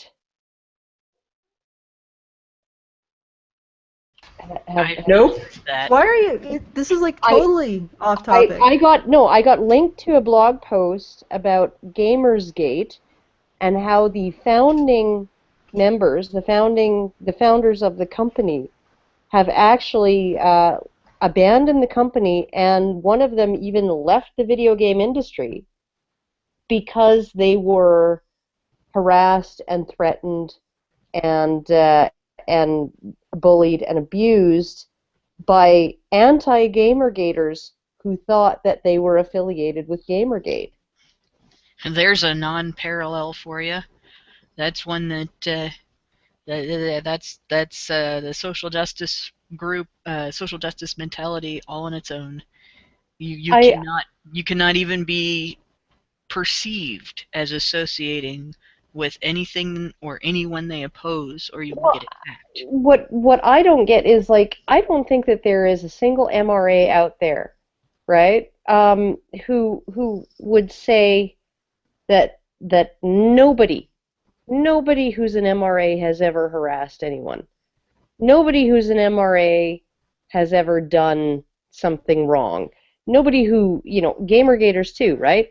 I don't think anybody in Gamergate is going to say there isn't a single Gamergater who's ever sent a nasty tweet to somebody, right? I think that we can all, it really does come down to the very highly controversial assertion that people are people, right? And so when you have a movement full of people, they're going to behave like people, and some of them will behave poorly, right? yeah, we're just talking about that. If your group becomes more than 5 people, assholes are gonna jump in, partially because Yeah, it's a movement, partially because they're just assholes out there. right. And so I don't think that anybody is ever going to deny, anybody in Gamergate, anybody in the men's rights movement is ever going to deny that, there's some nasty tweets, nasty comments, angry stuff that gets thrown around, name calling, all kinds of stuff, right?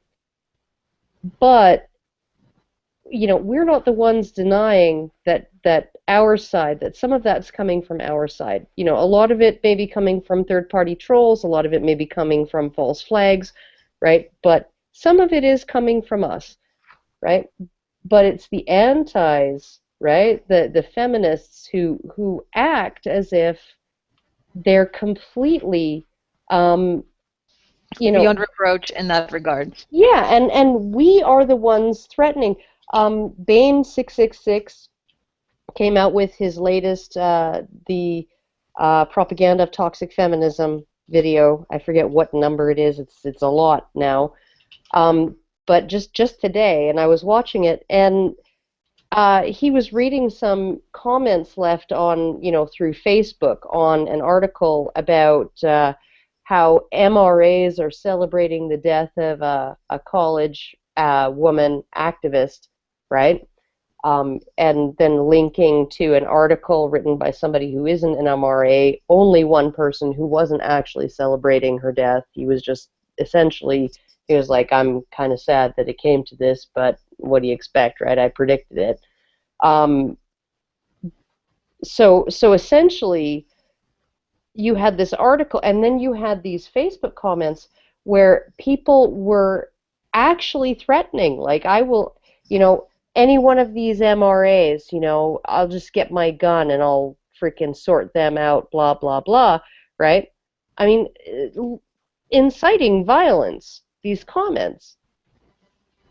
And it's just somehow they have no ability to see it when it's coming from them, right? And this is one of the things that I think sets us apart in some ways, or sets maybe the majority of us apart. It's the leaders especially, is that we actually have the capacity to say that, okay, I was wrong, I was mistaken, and I apologize. I've done that a couple of times.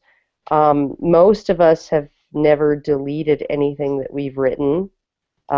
We let it stand. Maybe we cross something out and edit it and say, I've been corrected on my facts, right? And, we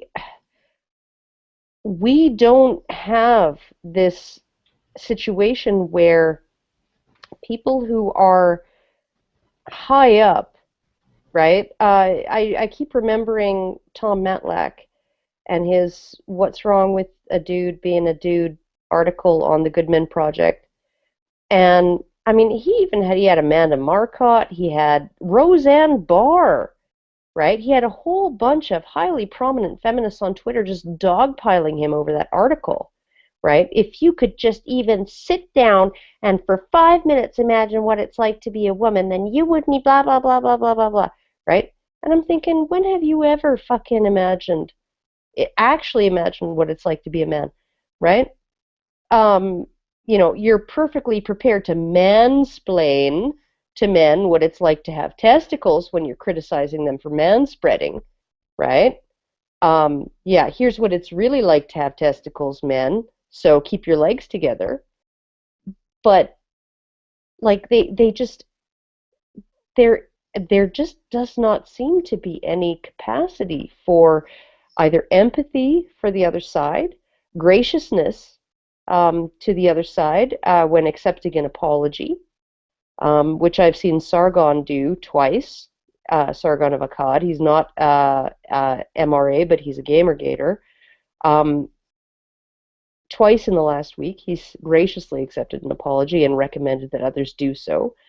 I've never seen any capacity for admitting that they're wrong, correcting an error, or just even questioning their beliefs, or even objectively evaluating their own behavior and how violent some of their rhetoric is in comparison to what they claim is violence coming from the other side. That last bit is a kind of almost segues into what I wanted to say. We have such a gulf between what is considered acceptable on our side and what is considered acceptable on their side. If we're going to continue to Don't call even sides, get started with the whole kill well, old man I'm going to hashtags. get started, but I only have a few minutes. I got to get to work fairly soon here. But what I wanted to say was, here we have a situation where we cannot even criticize. Criticism is considered harassment, or being in the wrong place and allied with a movement they don't like that they criticize is also considered harassment. So we don't actually have to do anything wrong to be accused of wrongdoing. And on the other side, on the social justice warrior side of this, we have people who will, as an excuse for abusive behavior towards men's rights activists, gamergaters, MGTOW, pickup artists, anybody in the spectrum Or of some people who run a non-feminist, company that non-social sounds justice. like Gamergate. Yeah, or yeah, even people who are not in the spectrum, but they think they are. Their excuse basically is you were asking for it by being somebody we don't like, or by being different, or by not falling into line, not towing the line, not adopting our ideology, not behaving yourselves, not knowing your place. So it's pretty hard to look at the two sides of the supposed horseshoe and say that there are genuine, well-rounded, fully formed parallels there. And there you can find things in common, but they are by far not equal. Our side of the fence, so to speak, lacks the political power. We lack the cushy media representation. We don't lack the numbers. We outweigh them, I think, in numbers, but we lack the push. Tolerance. We lack the general public, like the people who are completely outside of the gender politics discussion at all, and the social justice politics discussion at all. The general perception of the social justice side of things and the feminist side of things is that they are extensions of the existing civil rights movement, and that there is not a point at which they take off from that movement and go off on a different tangent than that movement did. And that's not recognized by your average Joe who has no clue about gender politics and hasn't read anything. And so they are more likely to view us, even when we are reasonable, even when we are completely, like, we could be, our speech could sound like Mr. Rogers' Neighborhood all the time, Yeah. without exception, without, any change, and they would still consider us reactionary and abusive and rude and anti-woman. Well, I mean, And we would be invisible if because we if are women. if you look at the Gregory Allen Elliott case in Toronto with Stephanie Guthrie, why that man has been brought up on criminal harassment charges and is facing 6 months in prison, and has been barred from operating a computer or using the internet for the last 2 years until his verdict and sentence come down. Which means that he doesn't have a job anymore. Essentially, he was brought up on criminal harassment charges for politely disagreeing with feminists on Twitter, and they blocked him, but their friends, their followers, retweeted his tweets so that then they could see the tweets from the man that they had blocked, right? And that was seen as him harassing them, right? That he was still continuing to try to contact them after they made it clear that they didn't want him to contact them or communicate with them anymore, even though essentially the only reason they saw his tweets when he was talking about them was because their followers retweeted the tweets, right? So you have a case like that's on that, like, absolutely thin, like spider web thin thread of an actual legal basis, right? And this guy's life has been completely upended for the last 2.5 years, right? Completely upended. And so does anybody, given that, does anybody even fucking think that anybody who's prominent in this movement, anybody who's considered to be a leader, somebody to be looked up to, somebody to be listened to, right, in this movement would engage in actually harassing behavior, in actually threatening behavior. Do they think that we would do that? I don't know of any, like, frickin' Valerie Solanas had to shoot 2 people before she got put in jail, and feminists were picketing to have her released. You know, they were calling her women's rights, the first great champion for women's rights, first outstanding champion.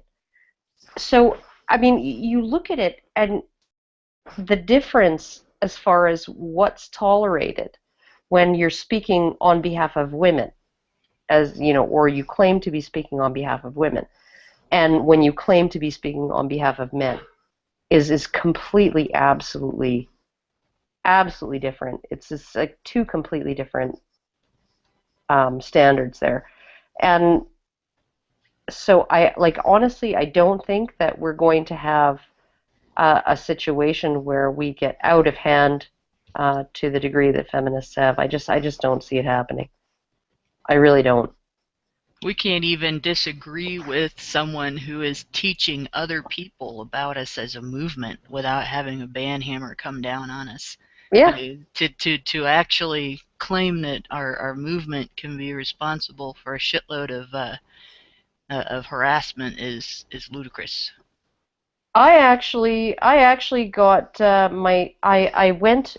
heard my username, when your username is mentioned on Reddit, you get a notification. I got a whole bunch of notifications, found out that a whole bunch of people were talking about me in a subreddit called FemRA Debates, which is supposed to be a place where MRAs and feminists debate. And somebody had posted an original post specifically about me. Essentially, what do you think of Karen Strawn? And there was a big discussion underneath, and some of the comments included some errors of fact. Just errors of fact. Well, she has sons, whatever, I don't know what it was, right?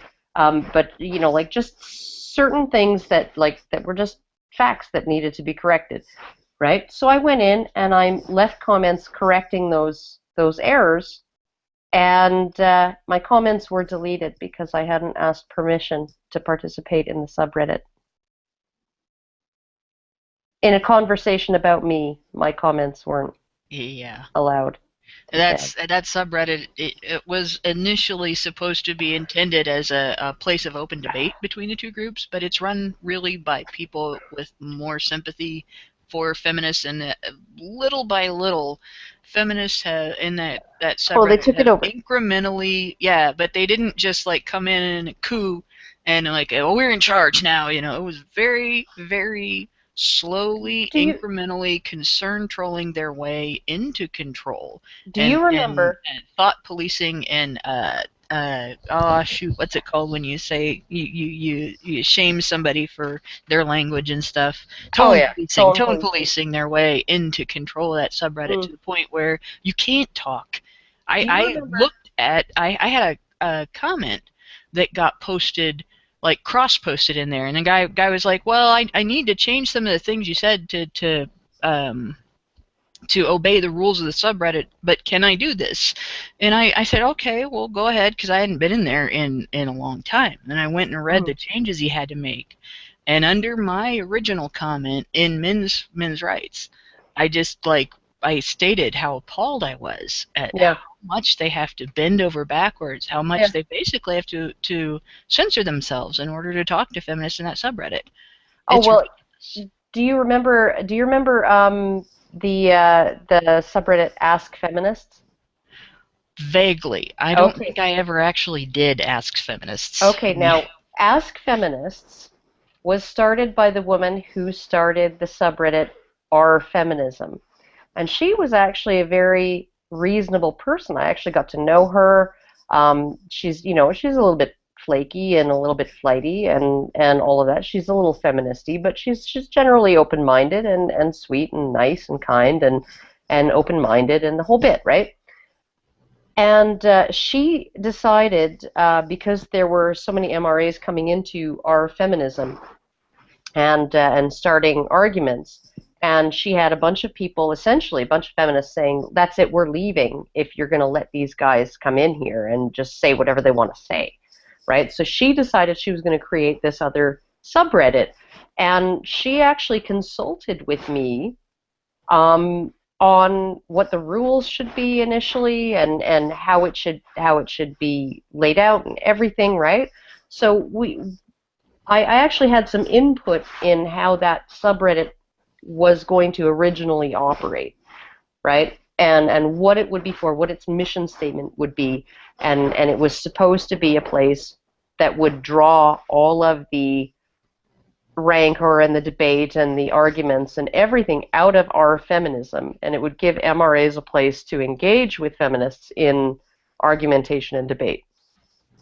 And for whatever reason, and I kind of got mad at her after she did it, she called the subreddit Ask Feminists, which led feminists to believe that they owned it.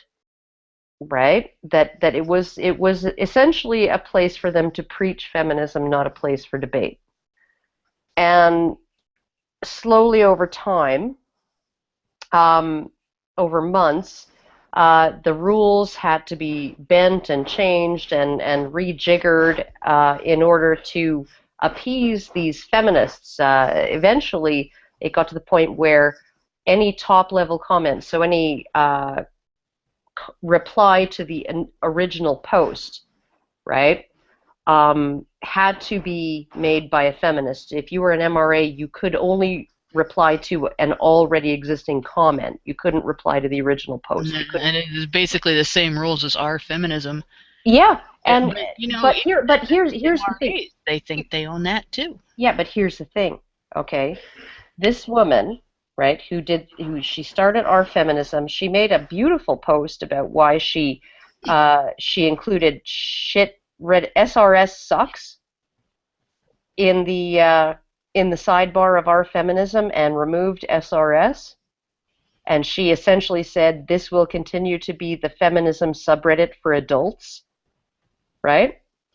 And if you don't like it, you can leave. She was gorgeous in that, right? She received an email that was very cryptically worded, but included the names of all of her family members, just in sort of a casual, conversational way, and her address, the city where she lives, just all kinds of, oh, I hear the weather in San Jose is wonderful, unlike where I am, and all of these, dropping the hints that we know who you are, dropping her username on dating sites, all of this stuff, right, and essentially saying you're going to hand over the reins to all of these subreddits. You're going to just hand them over to actual feminists, and then you're going to go away. And she did. She's not the only mod that has happened to. Yeah, after I know after the Violent Acres controversy, there were mods that happened to, and it was so rampant and so prevalent that the mods of men's rights were afraid that it was going to happen to them next. This was a major threat, and nobody ever did anything about it. It was not. It wasn't stopped. It wasn't addressed. They just didn't go after men's rights. Well, I know that some mods on our men's rights retired, and others came and took their place, and a lot of users chose different usernames and deleted their accounts. Yep, there was a big turnover because of that. And it was tolerated. The admins on Reddit tolerated it. They knew about it because it was publicly talked about. They knew about it, and despite their stance against doxing, they tolerated it. Well, I think we need to. I think we're probably in a good place. Oh, okay. I got it, Rachel. All right. I got it. All right, guys. Yeah, it's break out the shildo, Allison. Yeah, I'm breaking out the shildo. Everybody's going to be shielded. It's But rape, Allison. my What? my poor bum, Allison. I mean, sure, I got all turned on when you called me Kevin earlier, but that moment is gone. And so in one universe, me and you are married, And Kevin. I'm Kevin. And you're Kevin. I ship that Rule 63. That could work. You're still Allison, People are going though. to ship this. Yeah, in every single That's why they universe, I'm still bicker. They're Allison. an old married couple. Well, not old, but married couple in an alternate I'm universe. pretty old. Yeah. Well, Well, no, but you're still the same age as my still a husband. young bickering. Yeah, young type of bickering, not the Yeah, crotchety Allison bickering. would find Karen Well, like you're a only as tree. old as you feel, I mean, they're right? they're bickering about the lube that to use for the anal. No and lube all for you. that. No lube for you, Allison. Oh, Bite the yeah. pillow. Next! Kevin also has Think about the rape a sloth, love of- Allison. All right. And now my 12-year-old is looking at me going, like, what are you talking about? Because he can't hear any of you guys. He can just hear me. Well, you either own HBR or play, Call of Duty with 12-year-olds, and There you go. First of all, I want to remind everyone that there is the DV Domestic Violence Symposium for raising a voice for abused boys and men, and you can find that at fundanything.com/en/campaign/support hyphen Toronto DV hyphen symposium hyphen raising hyphen a voice. It has a hyphens between all the words. A voice for abused men and boys, or sorry, boys and men. And I also wanted to just have a brief statement about what I see, the vision, or what I see Honey Badger Radio, and where I want to see it go. Like I said during this radio show, I've looked at a lot of different movements throughout history and currently, and I've seen the kinds of pitfalls that they seem to get into. They become attached to the causes that they fight, and then in becoming attached to the causes that they fight, attaching their identities to fighting these ills, and they are social ills, don't get me wrong, these are problems that need somebody to address them, but in becoming attached to them, in becoming attached to fighting them, they start to think in ways, almost like a subconscious way to perpetuate the problem they fight because they define themselves as fighting it. And I've been thinking long and hard about how to avoid that kind of thing happening to the people who are involved in the causes that I'm a part of and I advocate for. We talk about a lot of different things on Honey Badger Radio. We essentially talk about the things that nobody talks about, and all of the groups that don't really have a voice. All of the groups that have been silenced and cut out of media, and really the groups that are about justice, about opposing censorship, about ethics in journalism, about consumer revolt, about giving people legitimate product for their dollar and not lying about it in the media, about media transparency and media honesty, and also about gender issues that are not covered by mainstream media. So we talk about a lot of different things, but always there's the potential when you do fight monsters that you one day become one, because you've identified yourself as fighting a monster. And I was thinking long and hard about how to promote healthy change in society without becoming attached to the fight. And what I want to see Honey Badger Radio be is something that can do that, something that could sort of weather that storm and thread that needle. So advocate for the issues, be concerned about the issues, but don't identify with fighting those issues. Recognize that part of the whole process of fighting or bringing attention to issues is making sure that you don't become just another problem in the world because you've become dogmatic, because you've become incapable of questioning your own viewpoint. And part of the way to retain that emotional and mental flexibility, I think, is to always focus on the joy, the beauty, creating art, creating something positive, and make that your identity. And yes, you recognize the bad, but try to transmute it into something beautiful.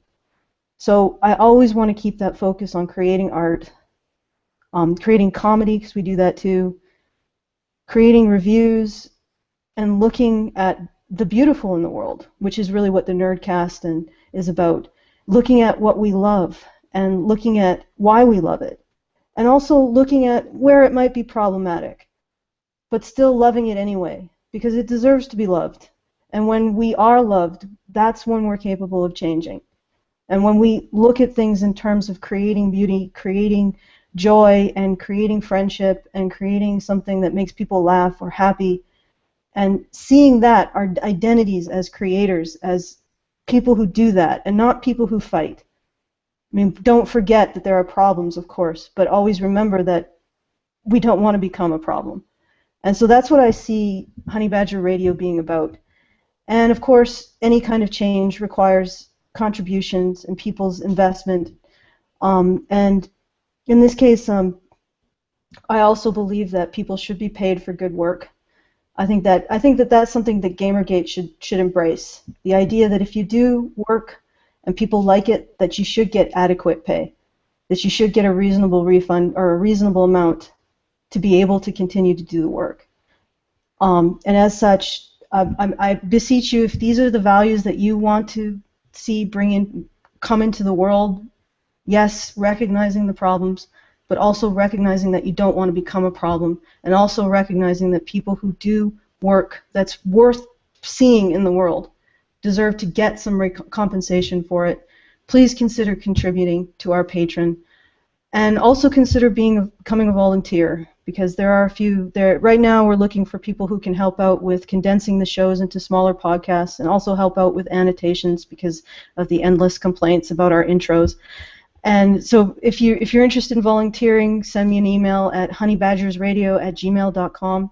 And if you're interested in contributing because you want to see more of this kind of thing in the world, people who are dedicated not just to helping those issues that are marginalized, but also dedicating to not becoming an issue in and of themselves, please consider donating to our Patreon. You can find it at www.patreon.com/honeybadgerradio. And I want to thank you for listening, because listening is an act of generosity. If nobody listens, nobody is heard.